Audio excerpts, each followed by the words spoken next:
Welcome back to Minding Her Business. Today we're joined by Niki Fine. Hello, Hello. hello, hello.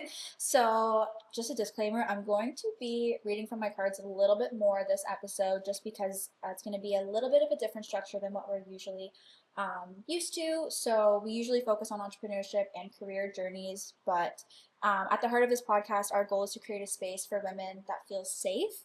And by doing that, we want to have some vulnerable and real conversations about things that aren't always talked about enough.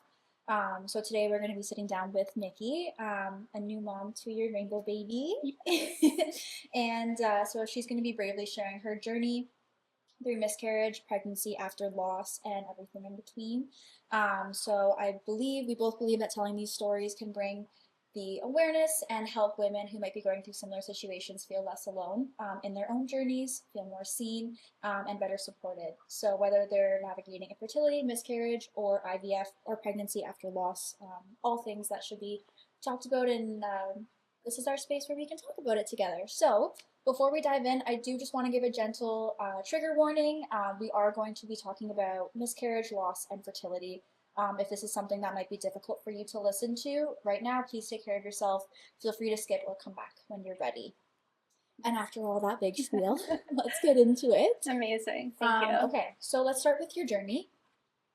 So for those, I kind of highlighted it a little bit, but who might not know your story, can you share what led you to speak so openly with us now about your situation and your journey? For sure. Firstly, I want to thank you so much for giving me, a safe space. I'm a little nervous. It's the first time I've talked about this publicly. Of course, all my, close friends and family know about this. So thank you for having a safe space for me. I also want to add another disclaimer too, is obviously this is my experience, my stories, information that my doctors have shared with me. Absolutely. If anyone has going through, please talk to your own doctors about this. I mainly want to focus more on the mental and emotional aspects of it. Absolutely. Medically, please talk to your doctors. I don't want to be, I'm not a doctor. We're not doctors. No medical advice. Okay. But simply more wanted to talk about the story. So yeah, the story, I'll go high level and feel free to ask more questions. Absolutely. But in February of 2024, we unfortunately lost our baby girl, 18 weeks pregnant. Now looking back at it, at the very start, the pregnancy wasn't normal. I started bleeding at 5 weeks. I went in for an ultrasound, and they came across something called a subchorionic hemorrhage. And basically what that is, it's like a clot that forms in your uterus. And most of the time, it's fine. It goes away after the first trimester. Most women go on and have healthy pregnancies, healthy babies. But unfortunately, that wasn't the case for me. So that is ultimately what ended up happening. The hemorrhage usually gets smaller, but in this case, it got bigger. So at around 18 weeks, I was experiencing pretty heavy bleeding. Keep in mind, I was bleeding throughout the whole pregnancy. So it wasn't I knew this was a little different. So I was like, you know what, Mike, my husband, let's go to the hospital just in case. Let's just go check it out. I'm sure it's fine. So we go to the hospital, and, after a nice 7, 8, 9 hours of waiting, I actually told Mike to go home. And I was like, you know what, everything's going to be fine. Our dog was, home alone at this point for 9 hours. I'm like, I'll call you when I'm done. You can pick me up, or I'll Uber, I'll let you know. Of course, thinking that, everything was going to be fine. And then he went home, and maybe after he went home, 20, 30 minutes, the doctor called me in, and the first thing he said was, "Where's your husband?" And I was like, this isn't going to be a good conversation. I could just tell. So he took me into a room, and he unfortunately shared the news that that big gush and all the bleeding was actually my water breaking. And I had a little hope because he had mentioned that he was going to get the gynecologist or the OB team from upstairs down to double check and confirm everything. But he said, in the meantime, please call your husband, which of course I did. And it felt like he got there within 30 seconds. And then by the time he got there, the OB team just came down and unfortunately confirmed, the worst case scenario. So that was at 18 weeks. And unfortunately, at 18 weeks, a baby can't be saved. From what my doctors have told me, it's usually around 22 weeks. So really, I was given two options of how I wanted to proceed with ending the pregnancy, and we ultimately decided that we were going to deliver her and be able to spend time with her because the other option wouldn't allow us to do that. Mm-hmm. So that's what we did, and it was probably the hardest thing or decision I've ever came across of whether or not we wanted to like deliver her and spend time with her. But I think it was really important for us to bring her into this world and not the other option, which was surgery and just remove her. And so she was here with us for a short amount of time, but I think we ultimately made the right decision by choosing that way to bring her into this world. And so that was at 18 weeks, so almost halfway through the pregnancy.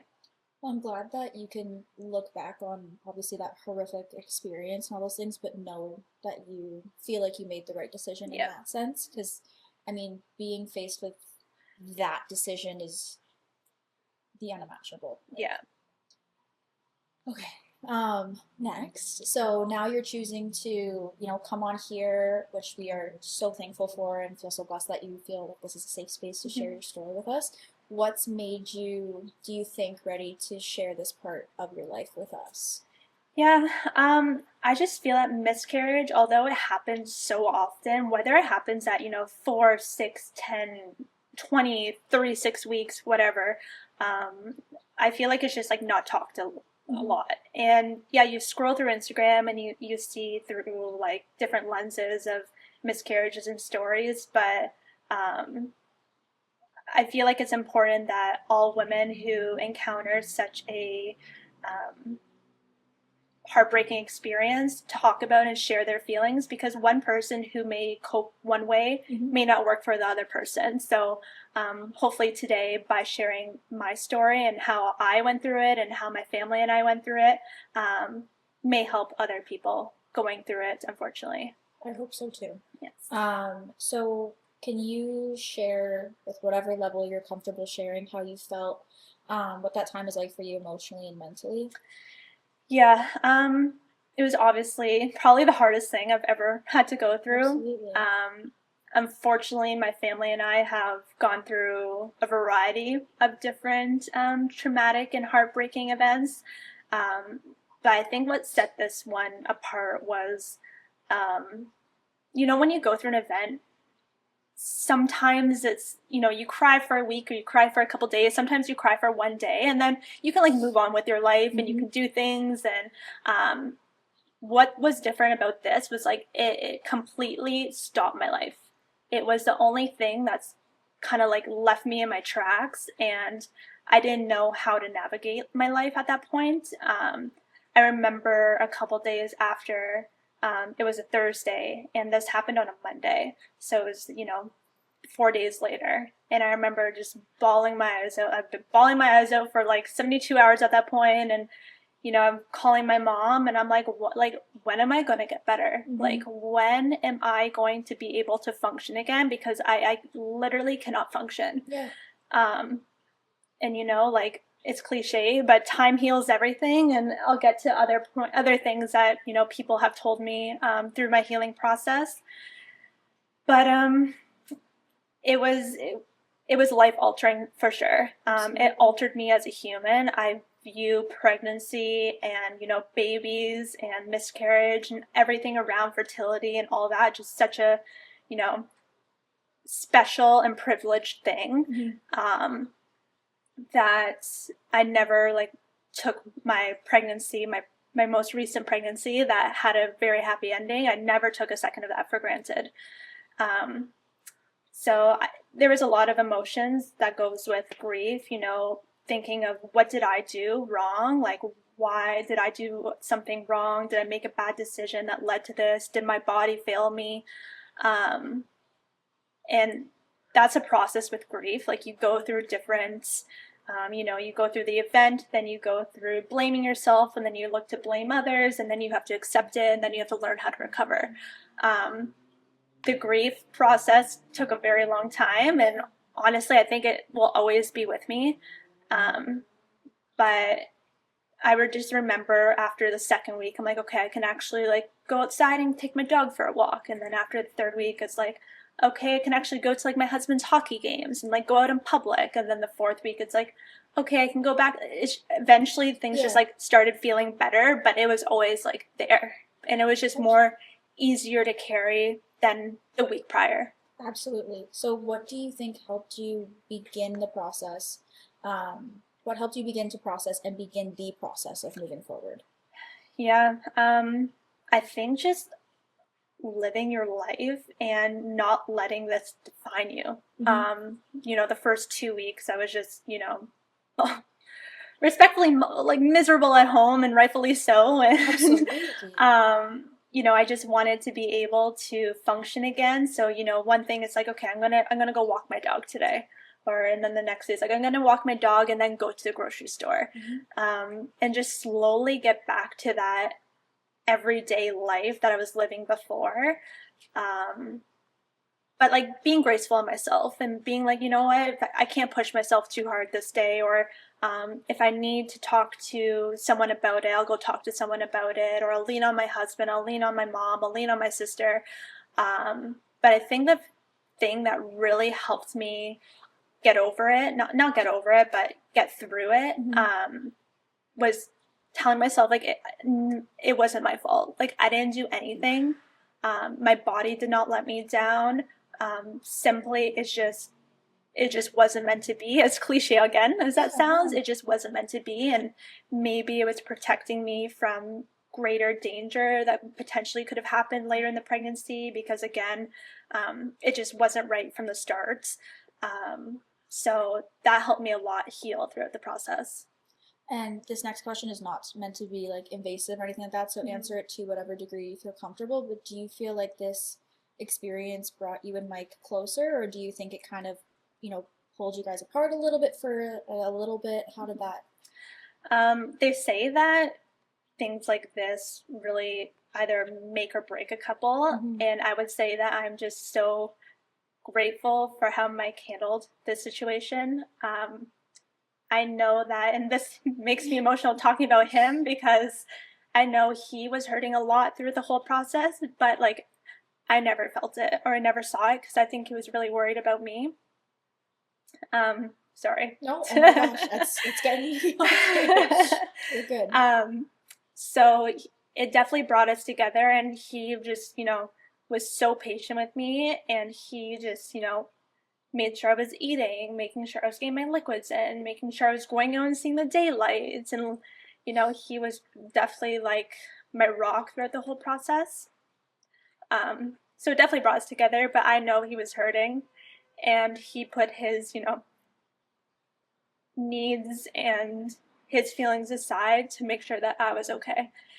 And then even when we were, talking about the conversation of, trying again and this and that, he was always like, whenever you're ready, there's no rush, whenever you feel, not just like physically, because you go through the physical part of like, having a miscarriage, but like emotionally too. So he was definitely very, very, very supportive, and probably the like primary reason why I got through it.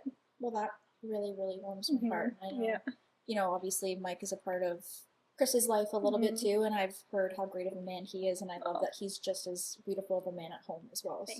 Thank you. Oh gosh, this is not gonna be that one was like, that was a trigger for me.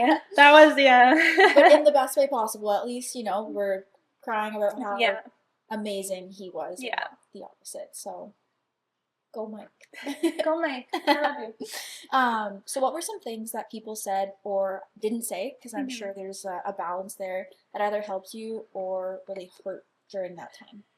Yeah, I mean, it's so hard approaching someone when you know they just went through like the worst possible thing. Of course. So like to everyone who reached out to me and helped me, like thank you so much. Whether you said something that was helpful or not helpful, I do appreciate it because it's not easy, and I know sometimes you just don't know what to say. And sometimes people feel comfortable not saying anything at all, and sometimes people feel comfortable maybe saying a little too much. Of course. But, you know, I would say the helpful things are just people being like, I'm here for you, whatever you need. The amount of, you know, flowers we received, food we received, home cooked meals, Uber Eats, skip the dishes, gift card, like everything like that was just so helpful in our healing journey, because we didn't have to worry about, you know, cooking or this or that. And it just felt nice that people were, you know, sympathizing with you and going through that pain as well. So anything from, you know, I'm so sorry for your loss, like the standard things were helpful. Things that maybe not have been so helpful, and again, if you're one of those people that said it, I don't blame you. Yeah. But things like, oh, like you'll get pregnant again, or your body's going to know what to do next time. Things talking about like the future and future pregnancies and stuff like that, and that was just really hard to digest because I wasn't looking at that point yet. Like I was still grieving like my baby girl, and I wasn't thinking about a future pregnancy. But again, like if that's what you've said to someone before, no judgment here. Yeah. I understand.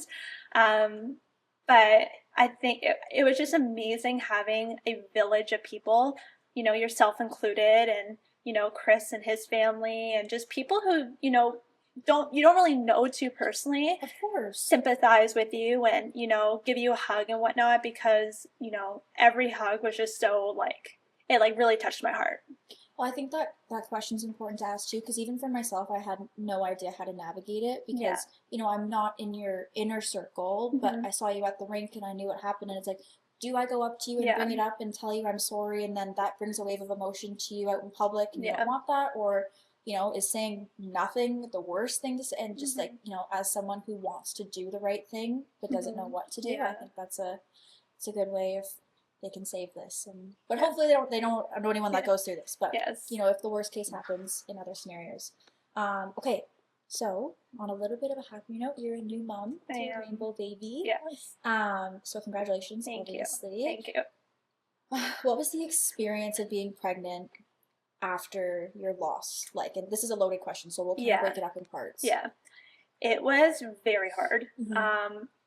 And even saying that, I feel almost so much, you know, guilt saying that, because I was so lucky to be in that position again so soon after. So just to put a timeline on it, I had the miscarriage on February 26, 2024. And then I found out I was pregnant in June 2024. And then keep in mind, it takes your body about 6 to 8 weeks to get back on a cycle after a miscarriage. Very similar to, well, I technically gave birth, but very similar. So it did happen very quickly. And I'm just so grateful and thankful that I was put in that position again. But it came with so much anxiety, so much like, I don't know, is this going to happen again? Am I going to have the hemorrhage again? Which I did, actually. And am I like, when can I stop holding my breath? And it's crazy because something like that should be so celebrated and so, you know, just over the moon happy, and I was, but I couldn't enjoy my pregnancy from start to finish. I couldn't enjoy it because I was just waiting for like the pin to drop, or you know, so it was very difficult to navigate for sure. Did you feel supported by your doctors or anyone in the healthcare after, during, like throughout your previous pregnancy and this pregnancy? Like, how were you feeling supported by the healthcare staff? I mean, before diving into it, I appreciate our healthcare system. Yeah. I love all of my doctors, the nurses, like everyone who works in that sector. Like, thank you so much for your service. And thank you so much for, everything that you guys do. It's definitely not an easy job. But it was a night and day difference from my first pregnancy to my second pregnancy. Just because, a hemorrhage usually goes away on its own, and it was like there was never a concern until it was too late. Whereas the second pregnancy, I've never felt so looked after. I had a full team around me, basically. My fertility doctor called in a favor, basically. It was like, well, you need to look after my patient, and I'm going to send you here. So I had a full team. I was getting ultrasounds done every week or two. I was getting blood tests done to make sure there was no clotting disorder for the hemorrhage. I was getting, just like all these extra things. And I'm so happy that we live in a country that has free healthcare, because I know not everyone has resources like that. Of course. But I've never felt so looked after. And my OB, he was amazing. The nurses were amazing. The team that delivered my son was like, it was just such a great experience that I would do it all over again. Because, and that's kind of saying that after having a pregnancy after loss is a lot. Yeah, of course. But yeah, it was night and day difference, unfortunately. But I've never felt so looked after for this pregnancy. Well, I'm sad to hear it wasn't the best the first time around, but I am really happy to hear that at least you had a positive experience with one. Thank you. So how did you care for yourself physically, emotionally, and mentally while you're pregnant the second time? Yeah. Well, I will say that when I was doing my research of how do I heal from miscarriage, or how do I get back to normal, the first thing I read was, do not make any big purchase decisions. Okay. So we went and bought a house. We went and bought a puppy. Oh, perfect. I did all these, reckless things. Yeah. I love my house today. I love my puppy today. But we kept really busy. Yeah. We kept really busy. And I mean, thankfully we were able to get pregnant pretty quickly after. So really the puppy and house didn't come until after the news of being pregnant, but I just kept busy. And then once I was able to get back into the swing of things, I really dove into a lot of, my professional life. I love working. I know I know you love working too. So I do appreciate someone who, really loves what they do and, works with people. So I really dove into my professional career, and I really dove into, my partnerships and friendships and family, and just really stayed busy. And we hid our pregnancy for a long time. Yeah. Like, when did you? Well, I saw you at the rink and you had a bump going. I started crying when I saw you immediately. I was like, oh my gosh, the overwhelming happiness I felt for you. Yeah. But I mean, not to take over the floor here, and obviously I didn't go through the experience, but I can only imagine that after the first one, like you want to, because you never know what could happen. You don't want to have to go through that publicly again or exactly. whatever, but I'll let you take the floor. Yeah, no, that's exactly it. Even our first pregnancy, we never announced it on social media. I'm trying to take a step back from social media in the sense of sharing my private life, and here I am just putting it all out. But like, but I just felt like I don't need to post that I'm pregnant right now, and I'm so glad I didn't, because then going back to posting, that's just and then reading the comments from people who, for all those who follow me, thank you, but people who I don't really want to hear from. But yeah, so for the second one, it's like I was never going to announce my pregnancy. Yep. Mike was like, we can tell people once the baby's born. And I'm like, well, we should tell our parents. So our family, like, it was past the 18-week dead mark, or not dead, sorry. It past 18 weeks, past 18 weeks. Yeah. and see, that's the language that I was used to. It was like, Mhm. okay, what's the next milestone? Okay, like 18 weeks, I feel good. Maybe not too good, because if, he was born now, like, he wouldn't make it. So 22 weeks. I get to 22 weeks. It's like, the chances are, it's like 50-50. Let's go 26 weeks. Yeah. And it was always like that. It was always like pushing the next. And that's like, you know what? Whenever people see me, that's when they're going to find out I'm pregnant. Yeah. And that's what happened with like Yeah. I don't even know how far along I was at that point. Um, I feel like I was maybe like 20, 22 weeks. Like I was definitely far along enough. Well, because you got pregnant in the summer, right? I got pregnant I found out I was pregnant in June, so it would have been 4 weeks already. So yeah, I was pretty So pregnant. yeah, because then we would have been, the hockey season doesn't roll around until, and I know it wasn't like exhibition, so yeah, that was a I was while. pretty pregnant. I was like 25 weeks maybe. But I mean, you don't owe it to anyone to tell No, exactly. anyone your life. So Yeah, and it's nothing personal to people, and I don't even think we told Mike's family until like 20 weeks. We told my family a little earlier because we were going to a family barbecue and I was showing, and I'm Yeah. like, they're gonna ask why I'm not going to the pool, Yeah. why I'm not drinking my margaritas, why, like, I Yeah. had to tell them. I'm sorry, Mike's family, that but yeah, so that's just how I dealt with that pregnancy. It's just I went with the flow of things, and unfortunately did the milestone thing until there was no more milestones to get to, and the final milestone was giving birth. Yeah. Well. Yeah, and it all worked out. It all worked out. Okay, so what advice, and this is again another loaded question, but what advice would you give to someone currently navigating pregnancy after a miscarriage? Yeah. Firstly, I'm so sorry if you're listening, watching this, and you're going through this. I promise you, it's like one day you are going to smile again. You're going to be happy again. And that's what I kept telling myself. I'm going to smile again. I'm going to be happy again. We're going to have a beautiful family one day. We're going to get through this. Tough times are ahead.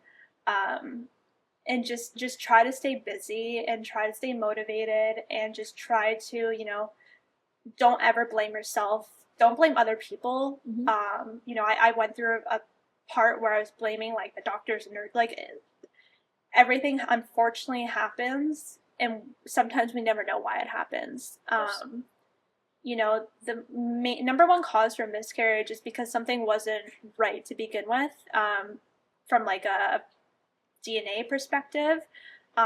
My circumstance was a little unique, but just know that you're going to get through this. You're going to have a happy family one day, whatever that looks like. Mhm. And you will be okay, and you will smile again. What a beautiful answer. Thank you. Okay, so do you feel like the conversation around miscarriage and pregnancy loss is becoming more open, or do you think we still have a long way to go? It's definitely becoming more open. I see a lot. I think maybe my algorithm just knows my life. So I do see a lot of it on social media, but from people I don't know. Yeah. Not saying that that's, I'm sorry to everyone, and I've never ever want anyone to go through something like that. But when I was going through it, I found out about my friend, like 4 or 5 different friends who had miscarriages, and I had no idea. Mm. And going back to your original question of how I got through it, I leaned on the 2 people I knew who went through miscarriages, and I just was texting them every day, like, when am I going to get better? But like, if I would have known that more people around me, I would have had more support from people who truly understand like the grief I'm feeling. It's a depth of sadness that I can never explain unless like you've been through it. We had a front row seat to grief, and it was really nice having people who knew that feeling to help me navigate that. And that's why, publicly talking about it today, because there could be, my family, friends who may have experienced it. And I want them to know that, there's someone that you actually know that you can talk to and be real to, and not just, someone that you maybe not know on social media, right? This question isn't in the approved questions, but something to, so you don't have to answer it if you don't want to, but something to lead off of that is if someone were to listen to this and they wanted to reach out to you, do you feel like you'd be comfortable giving them guidance, or do you think it would bring you back to those emotions? No, absolutely. I'm more than happy to talk about it. Like even like when we talked about it off camera, I'm more than happy to share what happened and all the details. So please, like if you're watching this and you want to reach out, absolutely, you can reach out anytime. Um, but yeah, more than happy to help those or talk about those or even give more information about whatever they may want to know. I think it's super important to for women to help women in those situations because actually my mom, so my mom had another baby. He's 4, which is crazy, so like 20-year difference. But that's obviously a really high risk pregnancy for her. And he's so cute. He's so cute. So Hudson, cute. you're the cutest ever if you ever listen to this. But it's crazy because her doctor, and she's actually coming on the podcast, so we're going to talk about this too. But oh, so fun. Her doctor told her that Hudson was going to have trisomy 18 and advised her to terminate after that. So I don't know how this, I don't know if this person just happened to post about it or what, but I'm pretty sure they reached out because my mom was posting about being pregnant. Yeah. And she said, just so you know, because you're over this age, you get this free test. And like she doesn't have all the money in the world. The nip test. Yes. And actually proved that Hudson was fine. Yeah. So if this person didn't reach out to my mom, there is a very high chance Hudson would not be here today. And she would have terminated a healthy baby. Wow. So it just goes to show that, you know, giving that information to other women and, you know, hopefully there's some light that comes from this podcast as well to others who may need to hear it. A long tangent of just like how helpful women helping women can be and maybe save a life. You know? For sure. That's science these days. Like I'm just so grateful for science and, you know, wow. I know. So happy.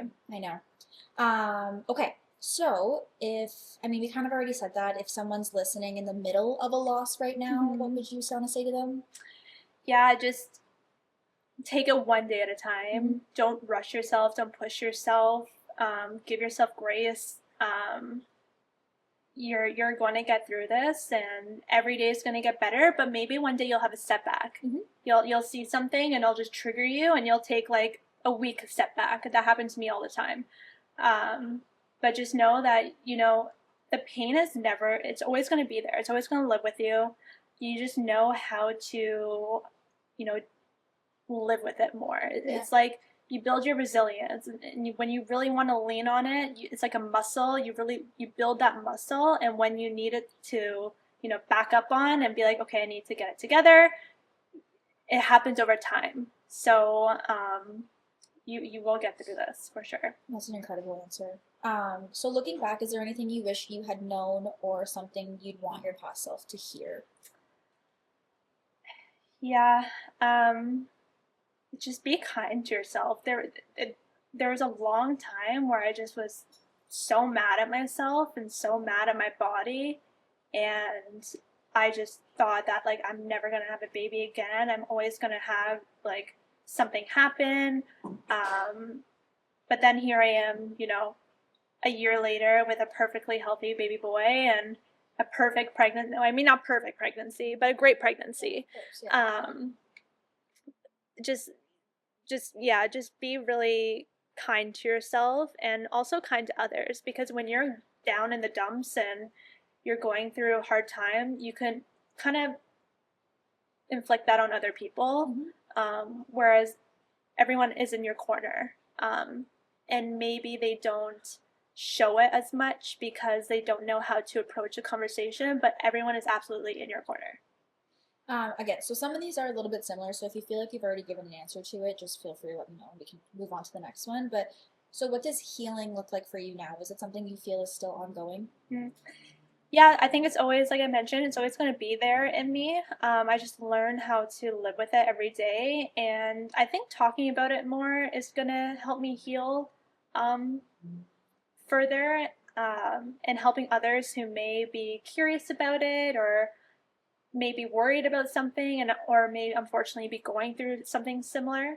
I think the best thing you can do is, you know, help other people and know that you're doing good by potentially helping others get through the same scenario. But yeah, I think every day is a healing journey. And again, I have a little box of her. Well, not of her, but of her things. Yeah. And, there's like her footprint in there and like a little candle and, the pregnancy test that I like first peed on to show Mike. The first outfit I bought her. So, as much as that can also be triggering, it helps me heal because, she is someone that, our son will know about and someone who, was part of her life and will always be part of her life. So even like right now, like something like that triggers me, but it like helps me heal because, she was real. And I think it's important to still honor her and help that healing journey as well. Like you said, she's always going to be a part of your life, no matter what. So that's super special. So, lastly, now that this is reported very poorly, but you're not necessarily on the other side. But like you have Caden is his name. You have Caden now. So how has this journey shaped your view of motherhood and changed you as a person? Honestly, I feel like I'm just so grateful to be his mom, and it's made me appreciate motherhood so much more. I feel so privileged to be in this position, and I just have a lot more patience. Like even when I'm in the middle of the night and it's 3 a.m. and I'm rocking him and I'm trying to feed him and get him back to sleep, I take the moment in and I'm just like, this is what I wanted. I'm just so glad to like be here at 3 in the morning and dead tired, and it's just something that I really, I'm not a day goes by where I'm not thankful for it. He is just such a precious boy, and it's made me like soak in every single moment. He's 2 months already. That's insane. Which is like I feel like he was just born, and like I just try to take every single day, knowing like the journey we've been on, and he'll know about the journey. And it's crazy because both of them couldn't be here today. If that didn't happen, if we didn't lose her, we wouldn't have Caden. And I can't imagine a world without Caden. Of course. So that's what I mean, that, she sent us to him, or she sent him to us, and she protected us from something that could have been maybe a lot bigger or worse. So I'm very grateful for that, and I wish I could have them both here, but I can't. But I wouldn't, trade Caden for the world. Of course. It kind of reminds me of a little bit of like this post that I saw of like switching your perspective. Not that you have to switch your perspective by any means, but just people in life where it's, how lucky am I to be so tired from my job?